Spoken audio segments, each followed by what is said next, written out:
Father, Son, and the Holy Spirit. Amen. This briefing on the proposed budget of the Office of the Vice President is now called to order. First, I would like to thank and recognize and acknowledge the presence of Vice President Sara Duterte and the entire OVP delegation. Good afternoon, guys. Good afternoon. For orderly procedure, we begin with the presentation of the OVP. After that, we will open the floor for questions. Our tradition is to give preference to the Senate officers and then in order of arrival. I would like to acknowledge the presence of my colleague in today's budget briefing, Senator Villar, Senator Cynthia Villar, and of course, Senator Amy Marcos. Puro mga babae ngayon yung present. So we will begin with a brief opening statement before we have a briefing. If you have any opening statement, none. Okay, we shall begin now with the briefing of the Office of the Vice President. Thank you, Madam Chair. To our distinguished senators, good afternoon. I am pleased to introduce the members of the OVP delegation, Attorney Zulaika T. Lopez, Chief of Staff, Lemel G. Ortonio, Assistant Chief of Staff. Please raise your hand so that they will know who you are. Attorney Roslyn Sanchez, Director for Administrative and Financial Services Office. Attorney Sunshine Chari Fajarda, Director for Strategic Management Office. Norman Baloro, Director for Operations. Attorney Emily Rose Torrentira, Head Legal Affairs. Julieta Villa del Rey, Chief Accountant. Amard Eje, Chief Disaster Operations Center. Maria Adeline Rabago, Officer in Charge, Budget Division. Colonel Raymond Dante Lachica, Vice President, Security and Protection Group. May I request the Secretariat to present our OVP? Thank you.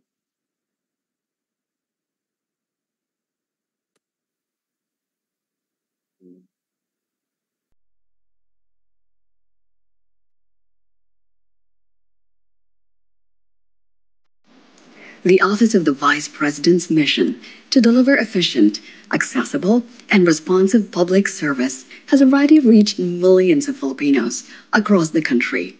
And the promise of a remarkable and meaningful impact is gleaned from the strength, hard work, and optimism shown by the individuals, groups, and communities being served by the OVP through its interventions that offer immediate and long-term solutions.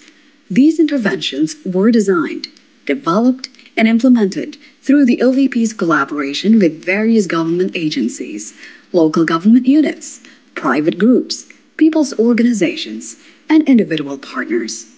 The Office of the Vice President, the second highest government office in the Philippines, an institution for public service, an institution of nation building, an institution of change, stability, and progress. The OVP is an institution committed to the success of its programs and initiatives intended to create a lasting positive impact on the lives of Filipinos. Under the leadership of Vice President Sara Duterte, the Office of the Vice President has steadfastly worked to deliver essential social services across different regions of the country. The OVP is an active participant in the movement to achieve the nation's aspiration to have a prosperous, inclusive, and resilient future. We at the OVP continue to share in the noble mission of improving the quality of life of every Filipino family, especially those in the most underserved communities. We provide vital public assistance programs that ensure support, aid in the plight of the vulnerable sectors, and help alleviate the challenges of poverty in many communities. From January 2023 to July 2024, over 360 million pesos combined amount was successfully allocated to urgently address our people's pressing need for medical and burial assistance.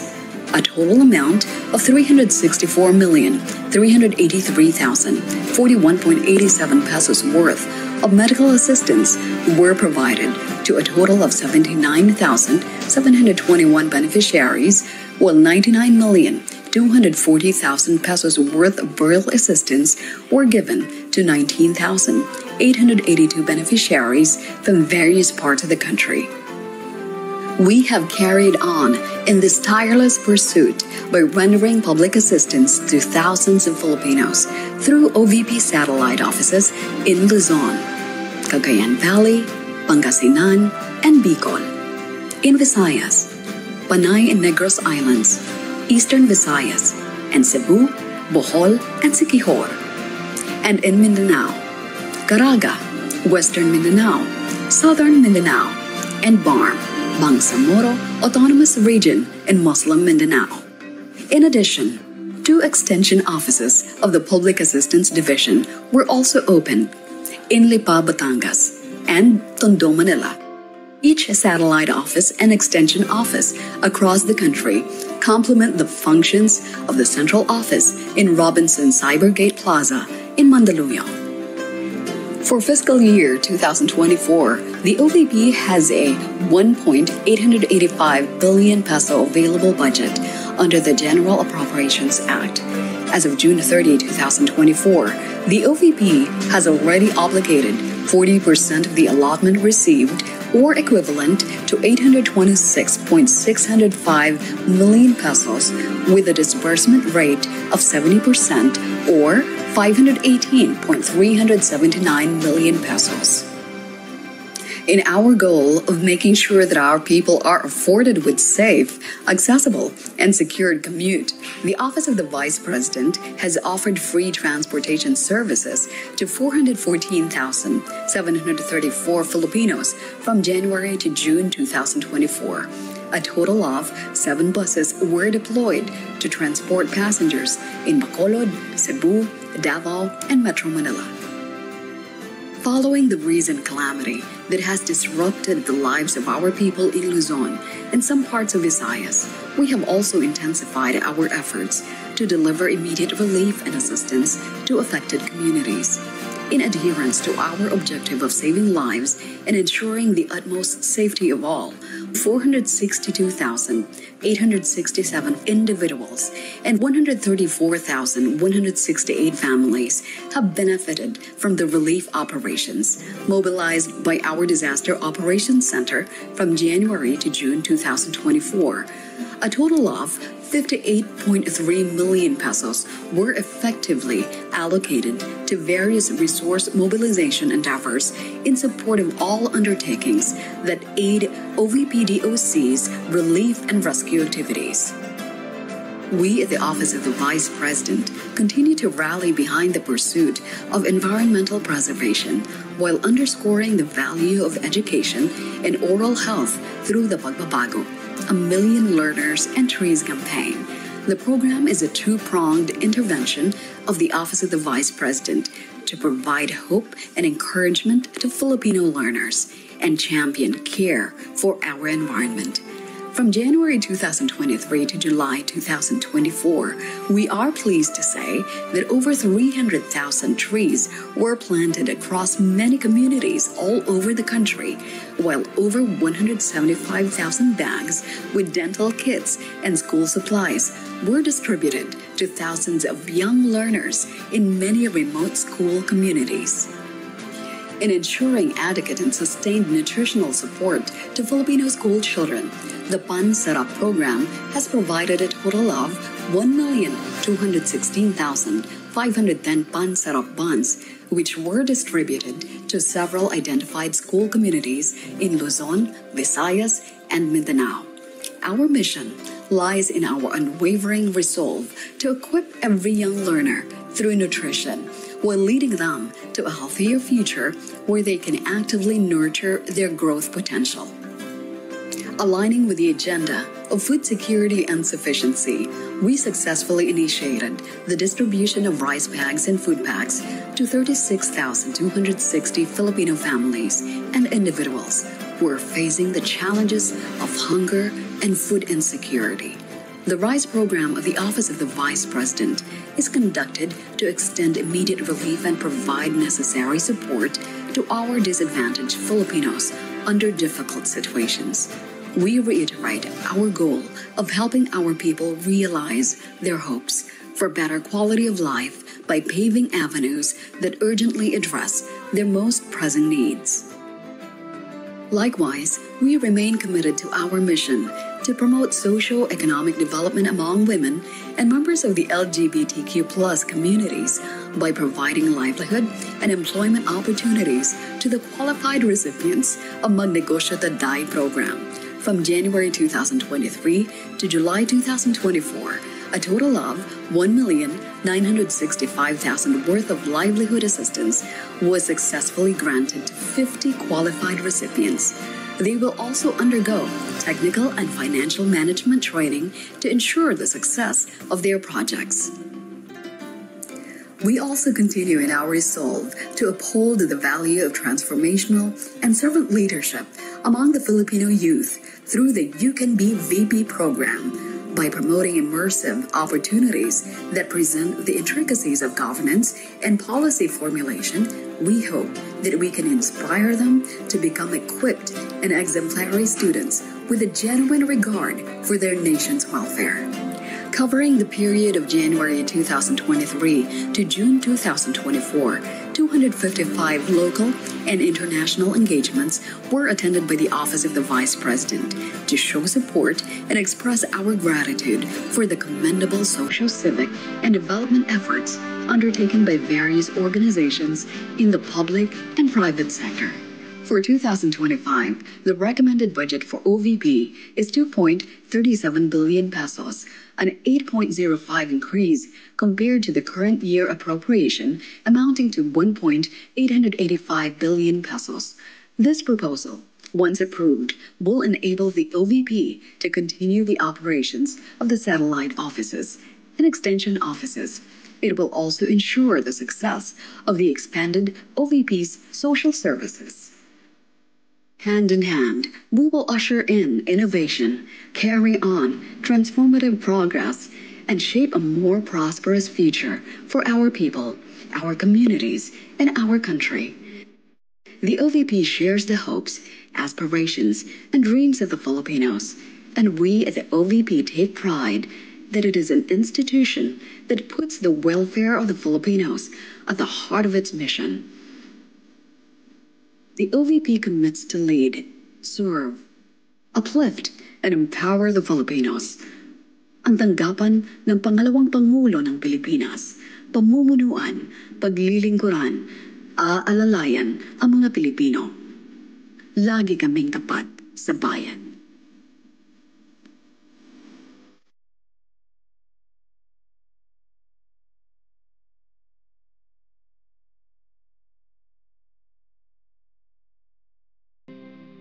We request Maria Edlin Rabago, the OIC of the Budget Division, to present the salient points of the OVP budget for fiscal year 2025. Good afternoon, Madam Chair, and to the members of the committee. Presenting the highlights and salient features of the FY 2025 proposed budget of the Office of the Vice President. Under the FY 2025 National Expenditure Program, the Department of Budget and Management has recommended a budget of 2.037 billion pesos vis-a-vis the 3.24 billion proposal of the Office of the Vice President. The amount recommended is 8.05% higher than the FY 2024 budget as appropriated. This composed of the following. The recommended personal services budget for FY 2025 is 9.25% of the total recommended budget. It covers 149 filled positions, special duty allowance for military and uniformed personnel, salary for non-permanent positions. It also includes provision for terminal leave benefits of mandatory retirees, loyalty award, and anniversary bonus for OVP personnel. The total personal services including the RLIF for FY 2025 is 188.514 million pesos. Recommended MOOE or the maintenance and other operating expenses for FY 2025 is equivalent to 1.792 billion pesos. Significant portion of the total MOOE is allocated for the financial assistance or subsidies and supplies and materials or welfare goods, which account for 52.86% and 15.92% of the total MOOE. The MOOE is 87.98% of the total budget. The total capital outlay is 2.77% of the total recommended budget. This covers the procurement of motor vehicles in relation to the ceremonial, diplomatic, and advocacy-based engagements of the Office of the Vice President. It also includes ICT equipment and various machineries and equipment. By appropriation source, 2.026 billion or 99.5% is under the agency-specific and 0.05% is under the retirement and life insurance benefits. The appropriated budget of the OVP beginning 2019 is above 500 million. It has been consistently increasing since then, and under the current year appropriation, the OVP has 1.885 billion pesos. While the appropriation is consistently increasing, the obligation rate remained in good standing and maintained the rate at above 90%. The DBM recommended the budget of 2.037 billion for fiscal year 2025 vis-a-vis the 3.24 billion proposal, which is 8.05% higher than the FY 2024 budget as appropriated due to the expansion of the socio-economic services of the Office of the Vice President, which was proposed under Tier 2. Of the total OVP proposed budget, 1.269 billion or 62% is allotted for the socio-economic programs of the OVP. As the second highest office in the land, the OVP aims to promote the welfare of every Filipino in line with its vision to create lasting impact on the lives of every Filipino through its socio-economic programs and services. With this, the OVP established satellite offices and extension offices in key areas in Luzon, Visayas, and Mindanao to provide Filipinos with immediate access to the services offered by the OVP.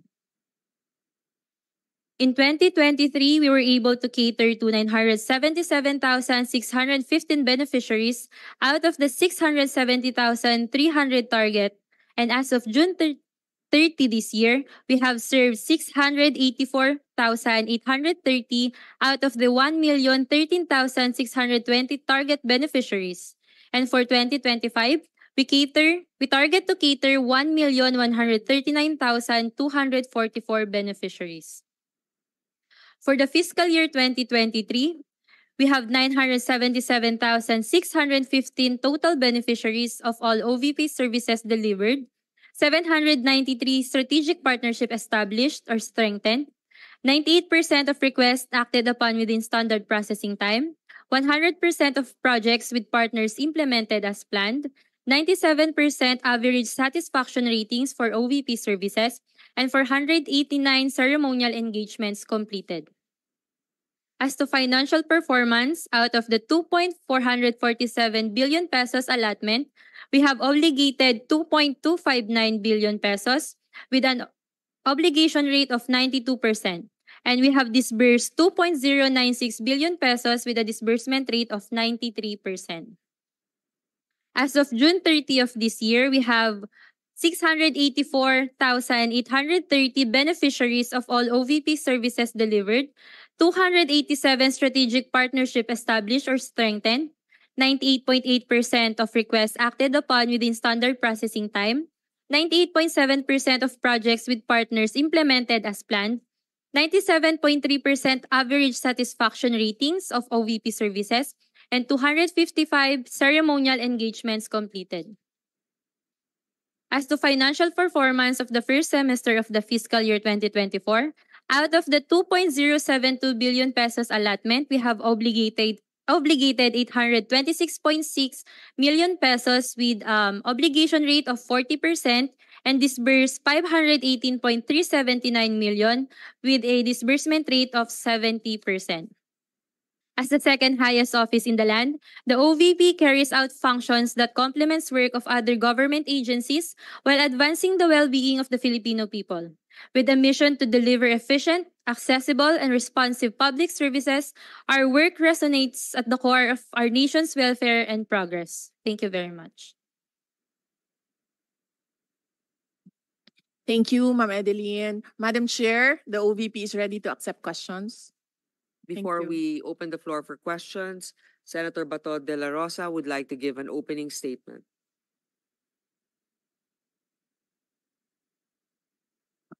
Thank you, Madam Chair. I would like to express my utmost support for the proposed budget of the Office of the Vice President for fiscal year 2025 under the leadership of our esteemed Vice President Sara Duterte. Government service is making the most out of what little resources an office may possess. It is about finding ways to promote the general welfare of the people, however limiting or restricting the circumstances are. The OVP can only do so much with its annual budget, but it has set a good example to other government offices and agencies in maximizing funds. Vice President Sara Duterte could have just stood by and done nothing, but she chose a more proactive role in furthering the noble cause of Bangon Pilipinas, which is inclusivity in achieving economic and social growth. I have full confidence that the leadership of our Vice President is guided by her deep commitment to unite a country whose political landscape is constantly beset by division. Thank you, Madam Chair. Thank you, Senator Bato. Senator Bongo will now give his opening statement. Magandang araw po sa ating lahat, no? Just want to express my support for the proposed budget of the Office of the Vice President for the year 2025. As a proud Dabawenyo, I have witnessed firsthand the remarkable work of VP Inday Sara Duterte. I can attest to the positive impact she has made on every community and the entire nation.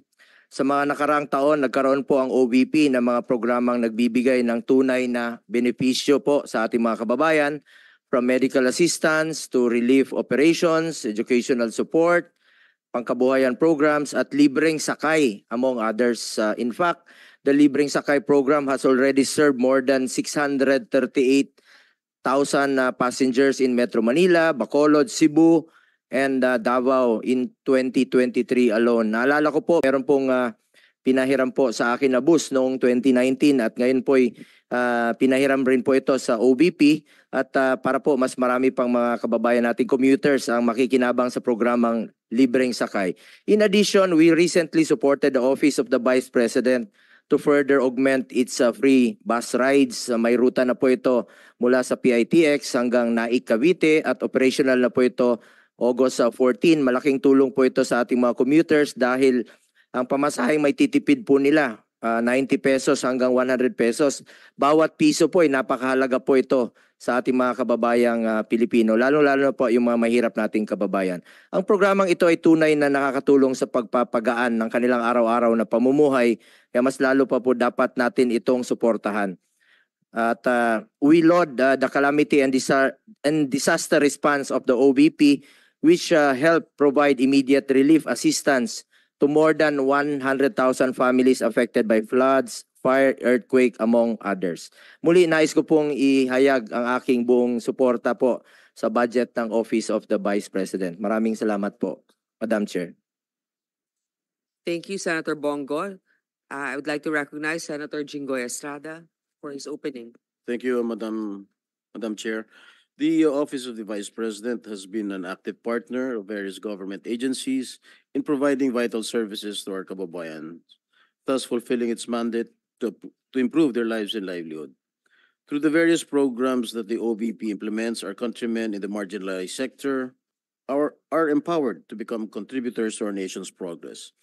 For the year 2025, the OVP will implement 2 new programs that aim to promote education and health.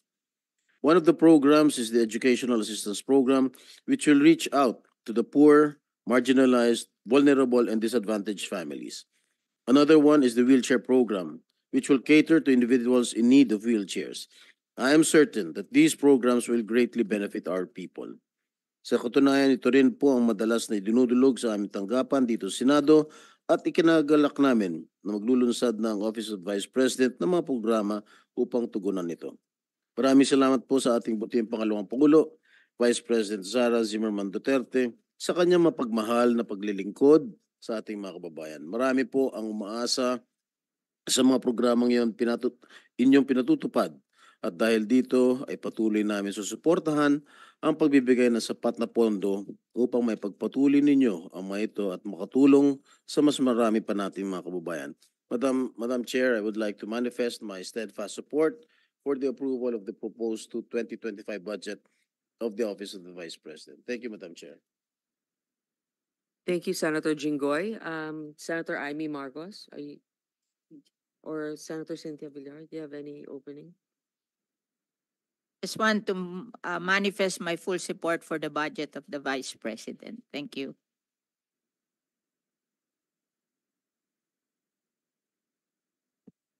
No introductory statements thus far, but from what I've seen, I think the limited budget of the Office of the Vice President is an illustration that budgetary restraint should not serve as limitations in performing, but should inspire other government offices to be more innovative and to have more initiative. So it should be an illustration of how we should really deliver services to the people. So thank you, the Office of the Vice President. I am here to show my full support to the immediate passage of the budget of the Office of the Vice President. Thank you. Thank you, Senator Tolentino. I'd like to acknowledge the presence of my colleagues here today. I think I've only acknowledged two. I should acknowledge also Senator Tolentino, Senator Bongo, earlier Senator Bato, Senator Jinggoy Estrada, and now Senator Risa Hontiveros.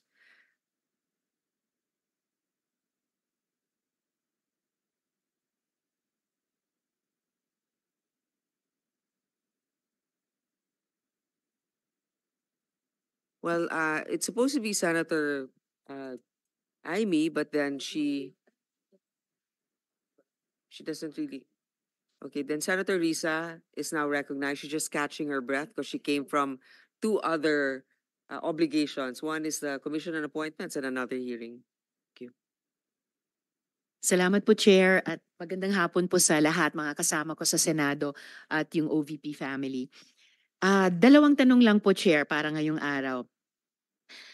Una po, I note that a huge chunk of the OVP's 2025 operations budget, 1.909 billion pesos, will be used for the delivery of socio-economic programs, such as one medical and burial assistance program. This supplements other healthcare programs of the government to assist indigent individuals and families.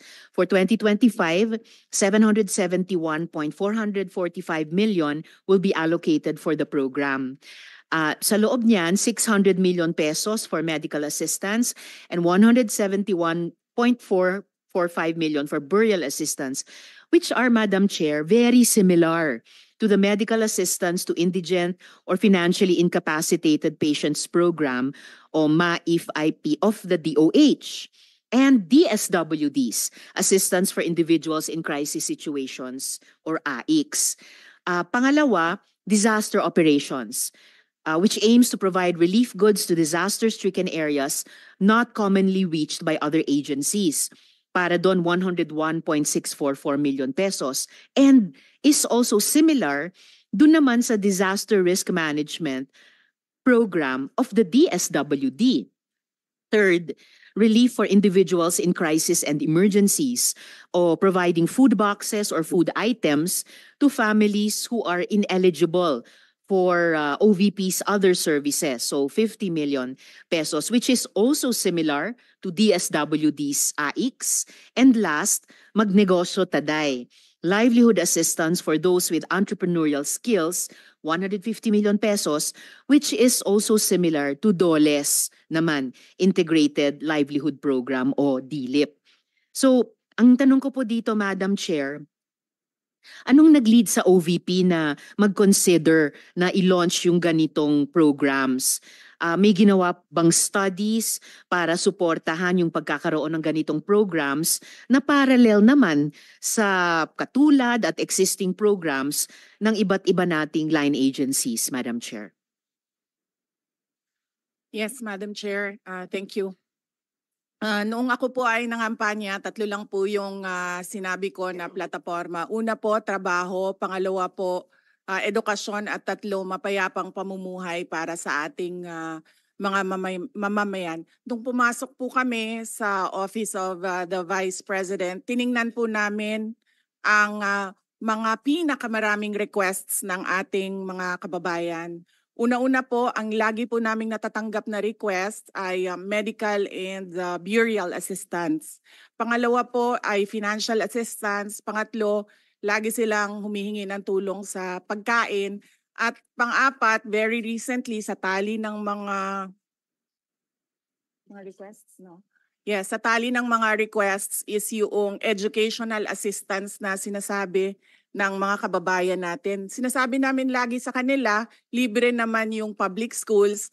Ngayon ay libre na rin yung higher educational institutions. Pero sinasabi nila nahihirapan kasi sila sa plete, nahihirapan sila sa pabaon ng mga bata at sa pagkain ng mga bata. Kaya meron kaming bago, ito yung educational assistance. At ang panghuli naman, lagi naming natatanggap na request galing sa ating mga kababayan ay kapag sila ay naging biktima ng disaster, whether man-made or natural disasters. So sila po ay lumalapit sa Office of the Vice President. Totoo po, merong mga ibang local government units at ibang national government agencies na ganito po ang kanilang programa. Pero po, nung ako ay umupo as a Vice President, I took an oath, and doon sa oath, I said that I will do justice to every man. So hindi po kami pwedeng humindi sa mga tao na humihingi ng tulong, lalong-lalo na ay kaparte ng gobyerno ang Office of the Vice President. Salamat, VP, Madam Chair. Sabi nga ng VP, Madam Chair, libre na yung public school, libre na rin yung higher education, bagamat ni-note nila na sinasabi ng mga nagre-request na nahihirapan pa rin sila sa ilang mga programs na nakalodge sa ilalim ng libreng edukasyon na iyan. Kaya nga kinonsider nilang mag-launch ng ganitong mga katulad na programs. Iko-consider ba ng VP na i-lodge na lang yung mga budgets nitong mga programa dun na lang sa mga line agencies natin? Tapos mag-request na lang ang OVP ng allocation para in sync sa priorities ng executive department sa halip na magkaroon pa ng hiwalay pero magkatulad naman na programa, Madam Chair. Madam Chair, we only submit the budget and we leave it to the discretion of all the members of Congress to decide on the budget. We can only propose a budget for the Office of the Vice President. Pero magbibigay po ako ng halimbawa kung ganun po ang gagawin natin. Tulad po ng AIX ng DSWD.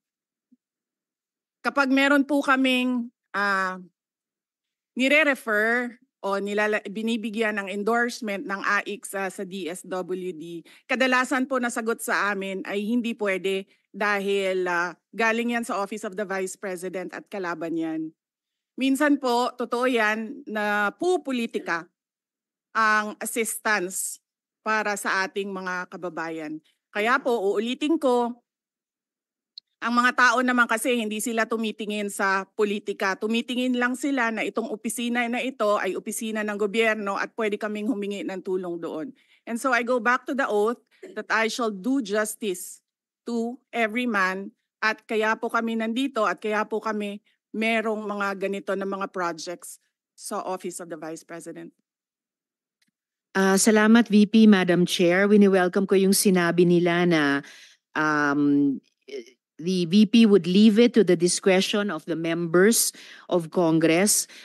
Medyo nagitla ako nung sinabing minsan pag may nire-refer ang OVP para sa AIX, ang feedback ay kalaban niyan. Dahil Madam Chair, I believe tayo sa Kongreso when we appropriate the budget, merong implicit na assumption tayo doon na pagkatapos, in the exercise of our oversight function, yung parehong level ng professionalism we demand of ourselves ay resumption of regularity, ine-expect natin sa lahat ng members ng executive, lalo na when they are working together. Kaya, gaya ng sinabi ko kanina, wini-welcome ko yung sinabi ni VP na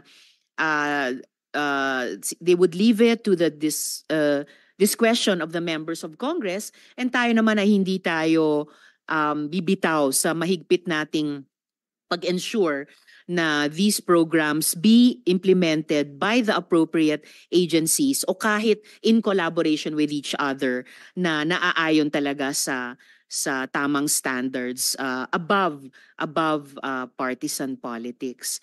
And therefore, at the proper time, Madam Chair, gagawa ako ng proper motion para i-lodge yung budgets ng mga programang ito sa line agencies na may klarong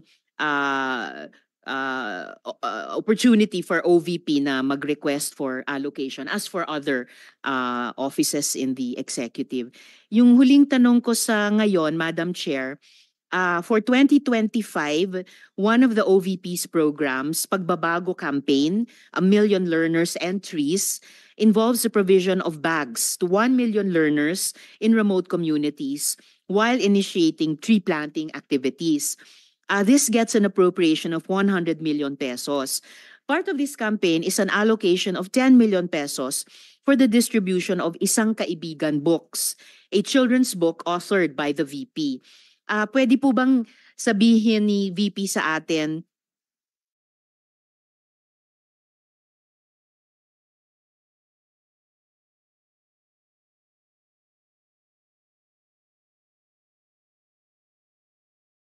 more tungkol sa librong ito? Chair, let me make a rebuttal and another example of politicizing the budget of the government. Ito pong sinabi ni Senator Risa Ontiveros na at the proper time she'll make a motion to lodge the budget, the requested budget of the OVP to the other agencies. Let me just quote Senator Risa during the Akbayan Congress.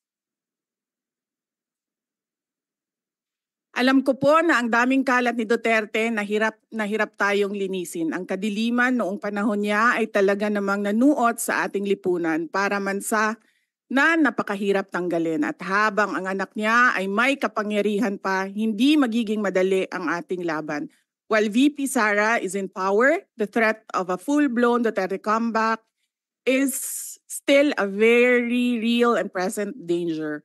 For one, they are supported by one major superpower, China. So that is an example of politicizing the budget of the government. May we request, Madam Chair, that Senator Risa Ontiveros repeat the last question. I will certainly, if you request, Madam Chair, repeat my question dahil walang kinalaman sa kasasabi lang ng VP ngayon. Alam nating lahat na miyembro ng iba't ibang partido, yung speeches natin sa ating mga kamiyembro sa mga party congresses ay hiwalay na event dito sa budget debates. So I really take exception dun sa sinabi ni VP na rebuttal iyan dahil halimbawa ito sa politicizing. In fact, wala akong tinanong tungkol sa China o kahit sino pa mang ibang bansa dito sa budget hearing na to. I am asking about yung national budget na ipapasa natin sa Kongreso para sa bansang Pilipinas sa taong 2025. At ang pangalawang at huling tanong ko sa ngayon, before I make at the proper time propose an amendment which may or may not be accepted by the chair and by the colleagues para nga mas i-align ang mga kaperahan natin lalo na't masikip ang fiscal space natin dun sa mga appropriate programs sa appropriate agencies na malayang-malaya ang OVP makipag-partner sa kanila tulad ng sino pang opisina sa executive.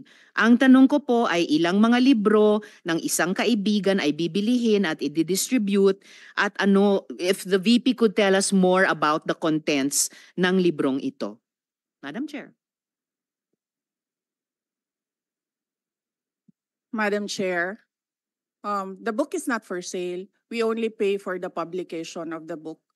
And we will send Senator Ontiveros a copy so that she will know what is the content of the book.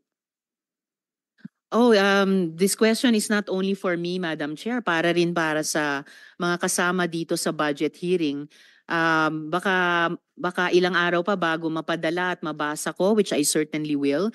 But I am asking a question bilang isang mambabatas sa head of agency ng isang opisina sa executive dito sa budget hearing na to. Simpleng tanong.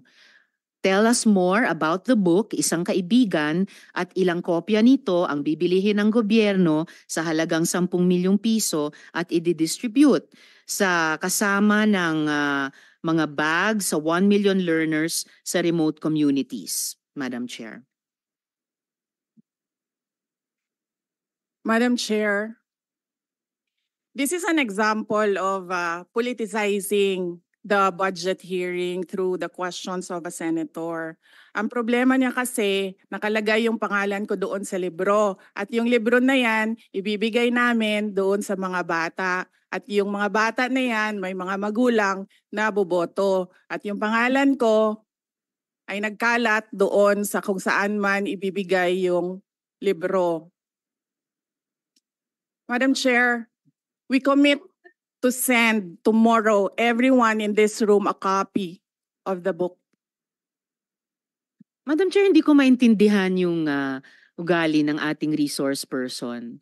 It is a simple question. Paulit-ulit na this is politicizing. Ang VP ang nagbanggit ng salitang boboto. Wala akong sinabing boboto. I'm simply asking, hindi ko ma-imagine we're making so much trouble, so much fuss about a 10 million peso item na itinatanong ko lang simpleng, what is the book about? At ilang kopya ang bibilihin ng gobyerno sa halagang 10 milyong piso at i-distribute. I don't appreciate this kind of attitude, Madam Chair. Usually, ang resource persons natin ay nagbibigay ng parehong institutional courtesy sa legislature na ibinibigay natin sa executive. I don't appreciate this kind of attitude. Tolentino, do you have Madam Chair? Yes, Madam Chair. Hindi ko rin maintindihan ang ugali ni Senator Risa Ontiveros. And I do not appreciate, ano yung sinabi niya? I do not appreciate this kind of behavior and attitude. Madam Chair, noong 2016, tumatakbo si Senator Risa Ontiveros na senator, nakailang talo na siya. So, Dalawa, Madam Chair. okay, dalawa. Natatakot siya sa pangatlong talo niya, kaya pumunta siya sa Davao. Humingi siya ng tulong. Tinulungan siya ng isang kagawad ng Davao na ngayon hindi na siya sinusuportahan. Humingi siya ng tulong sa akin, thinking na hindi mananalo si President Rodrigo Duterte. Kinausap niya ako ng kinausap doon sa law office ko sa Davao City. Sabi ko sa kanya, o sige, tutulungan kita. Chinika niya ako ng chinika. Tapos umalis siya. Siyempre, hindi naman siya tumutulong kay Pangulong Duterte. Hindi din totoo yung sinabi ko na tutulungan kita. Tinext niya ako. Pwede ba akong mag-follow up sa hinihingi kong tulong sa boto dyan sa Davao City? So sabi ko sa kanya, okay, sige. So, tinawagan ko at sinabihan ko at pinakiusapan ko ng pinakiusapan si former Congressman Milen Garcia. Sabi ko sa kanya, Kong, tulungan mo ito. Bigyan mo na lang ng ilang barangay mo at ilang mga leaders mo. Ayaw pa siya tulungan ni former Congressman Milen Garcia. Pinakiusapan ko ulit, Kong, please tulungan mo na lang. Nanalo na siya at nung nanalo siya, anong ginawa niya? Siya ang pinakaunang umatake kay President Rodrigo Duterte. Anong tawag sa ugaling ganito? With due respect to our resource persons and also our colleagues, I think this doesn't really, I understand there's history among all of us here, but I think that we should really stick to the budget. And I think this is just being very objective. I would like to ask also, since we're going to be furnished a copy tomorrow, we can look at it and evaluate what the content of the book is. But maybe just a general, we won't ask line by line, ano ba yung libro na yan. But tell me, is it for good manners and right conduct? That's fine. Is it science? Is it history? So maybe just a general one so we can just answer it, because I understand that every office will have its own advocacy and initiative.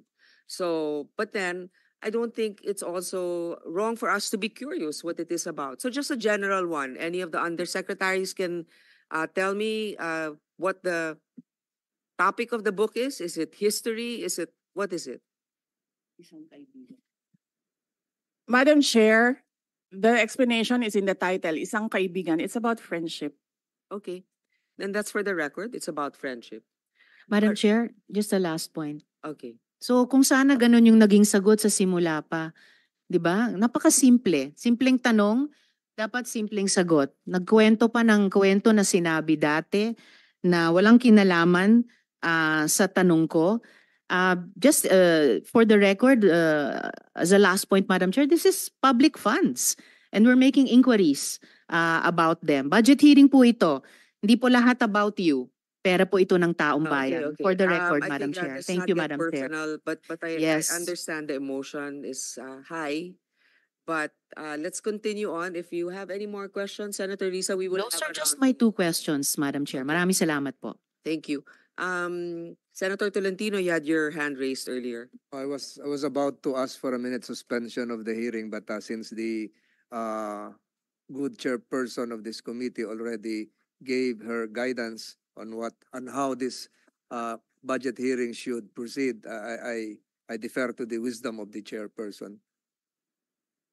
Thank you. I would like to acknowledge the presence of Senator Bong Revilla and Senator Robin Hood Padilla. Thank you. Anybody else? Senator Mark Villar as well. And Senator Alan, Senator Alan Cayetano. Any more questions? Yes. Senator Amy Marcos, you're recognized. Yes, samantalang nasimulan na ang pagtatanong tungkol sa budget, nais kong bigyan ng pagkakataon ng pangalawang Pangulo na sumagot sa mga pumupuna sa kanya at laging binabanggit ang mga COA report ng 2022-2023 na mababa daw ang implementasyon at kulang daw ang internal controls at guidelines. May masasabi po ba tayo tungkol dito? May kasagutan po ba ito? Madam Chair. Yes, we call on Attorney Rosaline Sanchez to answer the question. Good afternoon, Madam Chair. On the first question on the low implementation of some of the programs, Your Honor, some of the programs were just started to be implemented by the office in 2023. So we are still in the process of fine-tuning the details of the program and obtaining the requirements from the applicants of the programs. Specifically on the Mag Negosyo Taday project, we have seen that some of our target beneficiaries have difficulty in complying with the requirements, and we are closely working with the Commission on Audit to streamline the process for the application of the program. And on the controls, on the matter of controls, Madam Chair, we would like to know that we have not received, we would like to know that audit findings are still not yet final, and we are again working closely with COA to improve our processes and address the issues that they have raised during the audit, Madam Chair.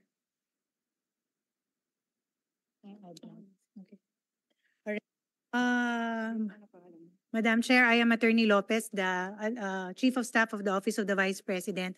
As regards the first question on the matter of the low implementation rate of the Office of the Vice President, for the past 2 years, Your Honor, for year 2022 and 2023, as we have presented early on, the Office of the Vice President has a 92% utilization rate, actually. But it is, as of date, as of now, as of June, July, the rate is stands at 40%, primarily because most of our programs are rolled out towards the second semester, particularly, for example, the Pagbabago Bag in time for the opening of the school year. school year, and also the launch of our Pansara program, which we will also be launching upon school opening. So this is a big bulk of the budget of the Office of the Vice President. Hence, there is a low utilization rate. But at the end of the year, all of this, Madam Chair, as we have, as records will bear out, it will be around the 90 to 92% utilization rate. Yes, congratulations. So that therefore, those who say that the same observations have been made by COA for the past 2 years are inaccurate and unaware of the actions already taken by the OVP. Is that correct? Ma'am, the matter of the low, it is correct as regards the matter of the first semester, because we really do have a low utilization rate for even for the past years as regards the first semester. But The towards repeated the observation from COA is regards to the inadequate guidelines, processes, and the lack of internal control. Yun ang naulit ng 2 taon. Na isaayos na ba yan? Kasi Opo. nabanggit ni attorney na kausap na ninyo yung COA at ginagawa na ng guidelines na sapat. That is correct, Your Honor. We are working continuously with the team from the Commission on Audit to improve and streamline our processes and guidelines. Nakakatuwa yung budget ninyo, nautangan pa kayo ng CHED. Nabayaran na ba kayo ng 18 million na utang?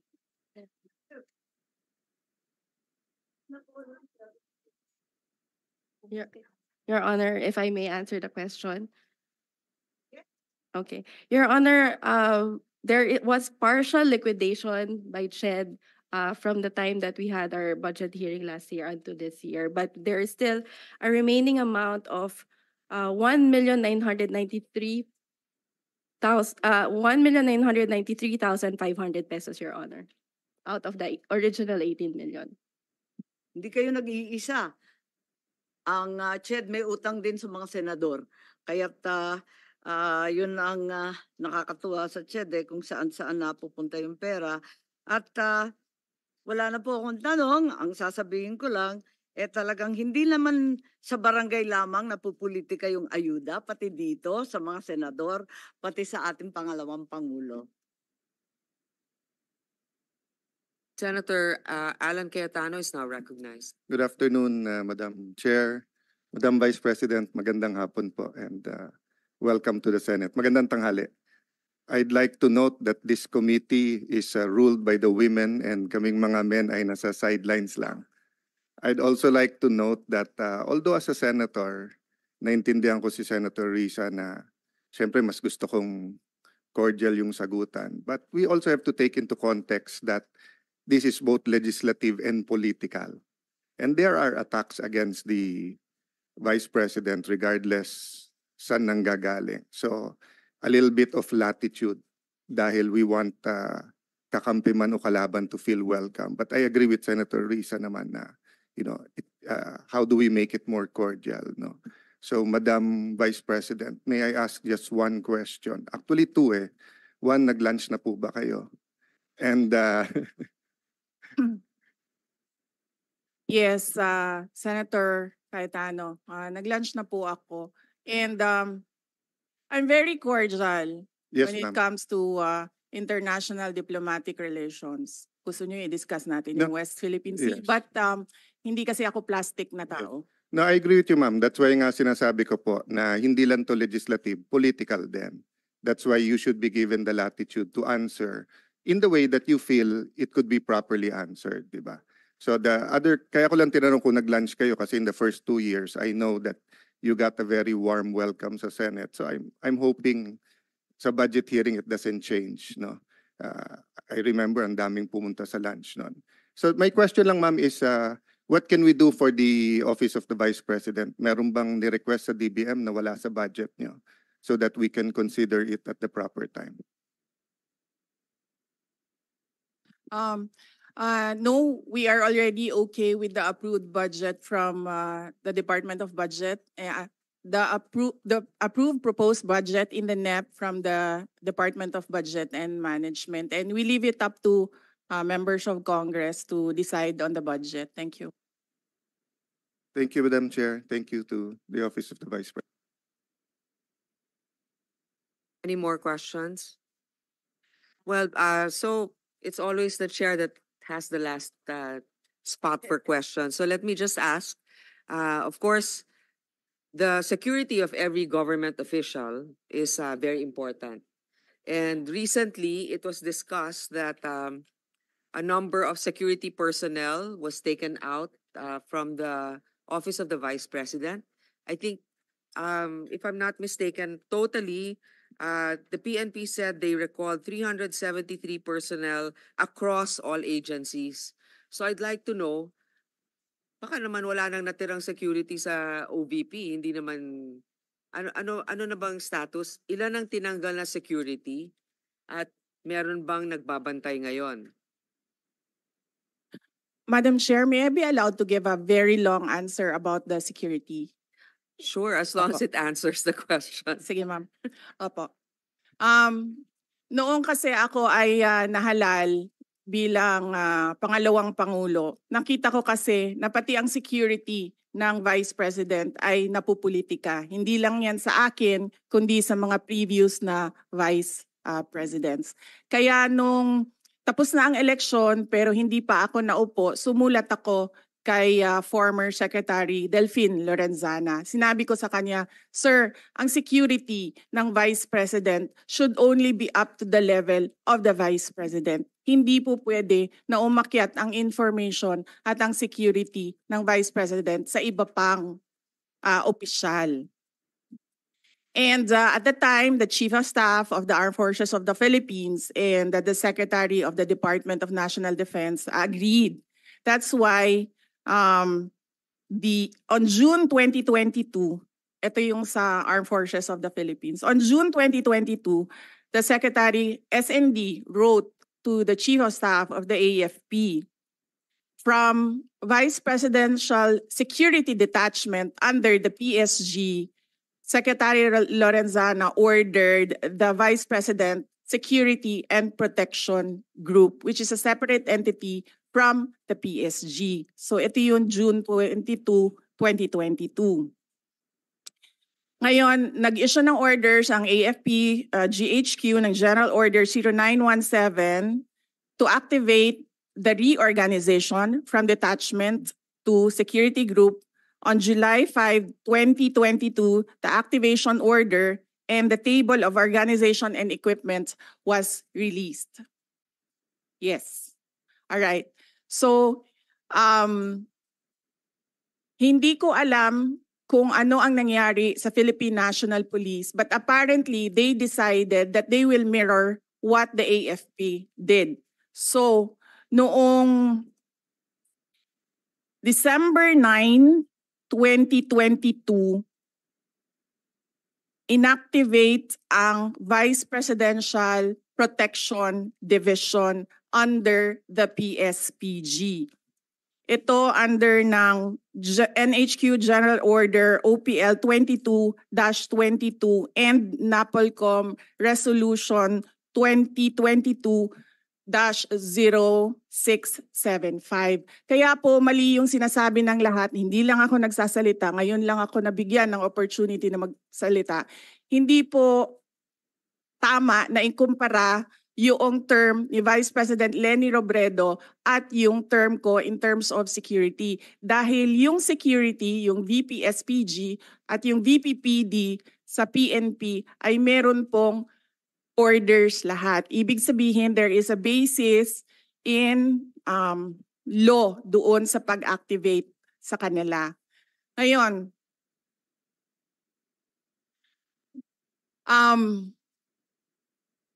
yung sa Philippine National Police, kinuha nila ang 75 na personnel.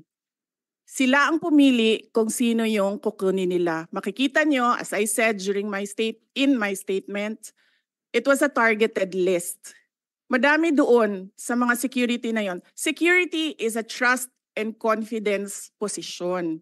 Kasi ibibigay mo sa kanila yung kanang pagsalig nimo sa imuhang kinabuhi, ihatag na nimo sa ilaha. Ngayon, Nakalagay doon sa listahan, kasama ko since 2007 when I was vice mayor, kasama ko since 2010 when I was mayor, and madami doon kasama ko from 2016 during the term for 6 years of President Rodrigo Duterte. Makikita nyo yon sa listahan kung isa-isahin natin. So it was a targeted list. It was a political move.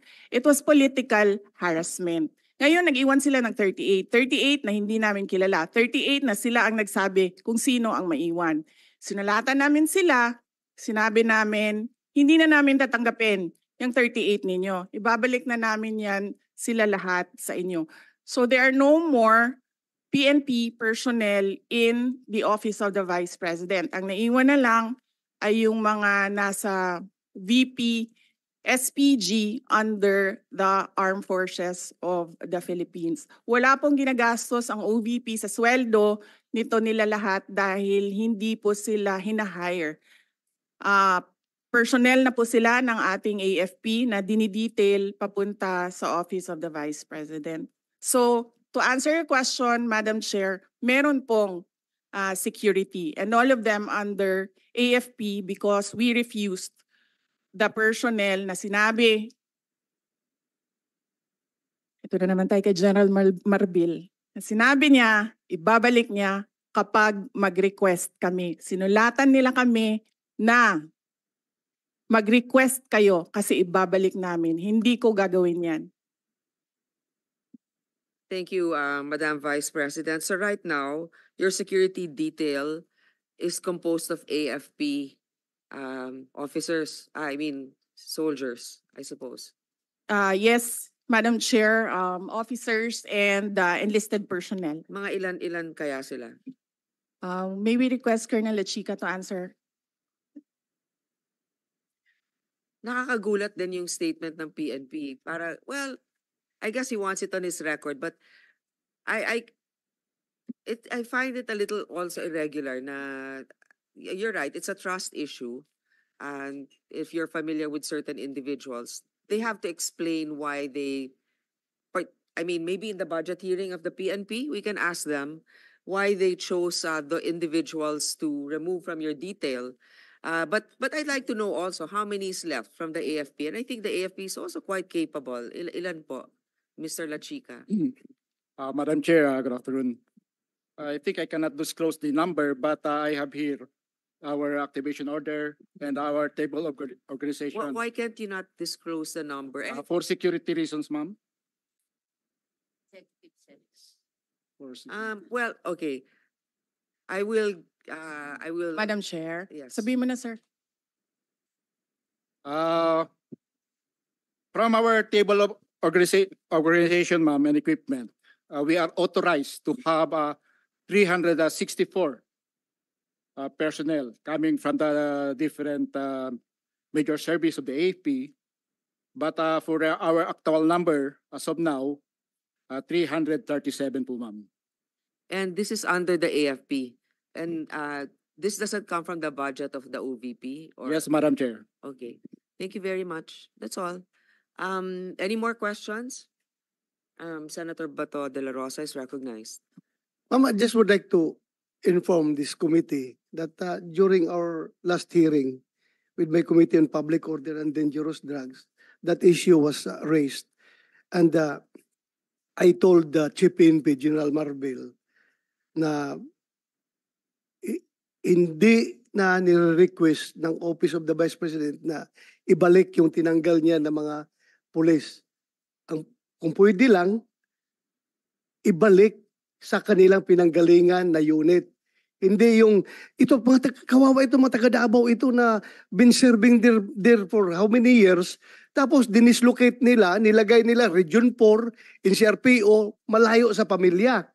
So, ang request na lang namin, ako, bilang Davaoenyo, na-request ko lang sa kanya, maawa ka naman dyan sa mga pulis na yan, ibalik mo doon sa kanila pinanggalingan. Kung taga Davao City yan, taga Davao Oriental, taga Cumbal, taga Cotabato, ibalik mo na yan doon. And he promised me na ibalik daw niya. I don't know until now because hindi ko pa alam kung anong nangyari sa usapan namin. Yun lang, para lang mabalik yung mga pulis yan kahit na hindi na ibalik security kay Vice President. Just for the record, ma'am. Thank you, thank you. Madam Chair. Madam Vice President, go ahead, please. Yes, thank you. I agree with Senator Bato de la Rosa. Wag na natin pahirapan yung mga police personnel dahil kaibigan nila ako. Ibalik lang natin sila sa mga pamilya nila. Thank you. Actually, Senator Tolentino is the Vice Chair for the Committee of the DILG for this budget season, Vice Chair Finance. So I would like you to ask the PNP Chief what led to that decision, because also part of that is, if it's a political decision, I think that would not be fair also. But knowing that you're in the capable hands of the AFP is also reassuring. But this has to be raised. Definitely, Madam Chair, this will be asked as a policy question to be directed to the Chief PNP. Madam Chair. Senator If I can assure- Cayetano. Yeah, just because we're on security, Madam Vice President, could you indulge me in just one last question lang? Ang DOTR or NAIA ba nagsulat, explain at nag-apologize na sa inyo dun sa CCTV, hindi pa? Senator Alan Peter Cayetano, thank you. Hindi sir. Ang nangyari kasi dito, itong tao na ito apparently is assigned doon sa NAIA. Ang tao na ito is a media person na-assigned permanently, I think, sa NAIA because this is the second time na nilabas niya yung istorya sa mga anak ko. Yung una, when I left for Singapore, year 2021. Wala naman akong problema doon. Ang aking problema lang is itong tao na ito, nilalabas niya pati yung information na kasama ko yung mga anak ko.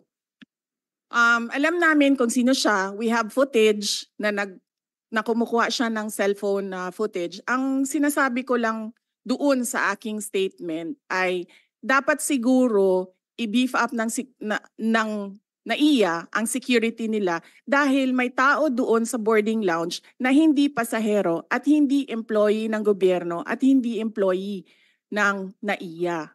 Yun yung sinasabi ko. If you want to have a world-class airport, dapat world-class din yung security natin. Hindi siya pasahero. And in certain areas, bawal talaga, di ba? Sa immigration, dun sa may... there's certain areas na bawal kumuha. The reason I asked it, Madam Vice President, is yun nga, yung minsan kasi nasa-sensationalize, nagkakampihan, but nakakalimutan yung point eh. So I don't know when it started, kung 2010, 2013, but I remember, Senator Risa, nung nagrarally tayo, nung anti-GMA, di ba? Sa rally ka lang makakita ng pulis na may camera, na may phone or camera, nakukunan tayo. But ngayon actually, pag landing mo sa airport, if you take a car or a chopper, parang SOP na ng pulis, nakunan ng picture. Minsan tinesting ko sila, sabi ko, selfie na lang, sama kayo. Hindi. So I don't know, given the situation na nangyari sa inyo na pati pamilya, as you said, no? Like ako, sanay naman ako kunan ng picture whether they love me or hate me. That's why they want to get a picture. Minsan, pinapalitan yung lumabas dun sa 10,000 dun sa Rockwell. Actually, pinalitan nila yung audio eh. So, lumabas pa sa TV. Baliktad. Sumisigaw na, idol ko si Alan, pinalitan nila na minumura ako. Then yun yung lumabas. But the point is, just like the Vice President, what if you're with your kids? What if you're with your pamangkens? What if may nakipicture lang sa'yo? What if may kasabay ka lang sa aeroplano, sa Fastcraft, or sa ano? So hindi ba, I don't know, Senator Bato, ikaw lang ang highest ranking PNP dito eh. Bakit ba may ganun? I mean, hindi ba sufficiente naman? I didn't intend to ask you. Baka I asked this But para I intend matanong to din. answer. Yeah. But I intend to answer. No, kasi my point of view naman is, if it's for the record, unang-una pag sumakay ka ng helicopter or ng aeroplano, dapat talaga may manifest yon. Pag landing mo, nandun yung police, eyewitness ka naman, dapat isulat yon. So if factually, pumunta yung Vice President sa aeroplano, sumakay sa papuntang Davao, factually naman pwede mo isulat eh. Hindi mo naman kailangan ng project nga, ang daming ghost, ayaw kunan ng COA at saka ng DPWH ng cellphone, nawawala yung project eh. Pero tao sa atin, yung security, parang medyo, yun nga, I find the problem, baka we should really look into that. I would like to also give my experience on that. What I noticed is, for example, we're a guest in a certain event or in a province, usually without even us requesting, the local government will ask the PNP to assist a public figure. And the reason why they take pictures, and just like Senator Alan, I thought at first they wanted a selfie, but apparently it's to provide proof to their commanders that they render the service. Now, it's a different story if they just take a picture for the fun of it, to give, I don't know, for others, if in areas where, let's say, there's limited access. So But that's to that point, Madam Chair, wala akong problema na kunan mo eh. But yung storage at paanong gagamitin, given that, so for example, we're talking about security ngayon, di ba? Kung sa Secret Service nga, na pinaka-professional, na kahit Democrat o Republican, may congressional hearing ngayon dahil dun sa nakalusot kay ex-President Trump.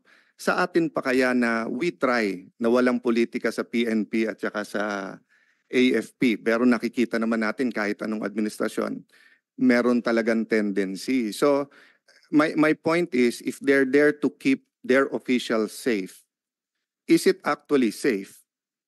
As the Vice President said, that nasa terminal ka na high security, meron may cellphone, kumukuha, hindi naman pala empleyado. So wala naman silang pananagutan sa batas or sa airport. Ganun din sa atin, wherever we go. Pagka nagbus ako papuntang Bicol, kung 8 hours yun, pupungas-pungas ka pa pagbaba mo.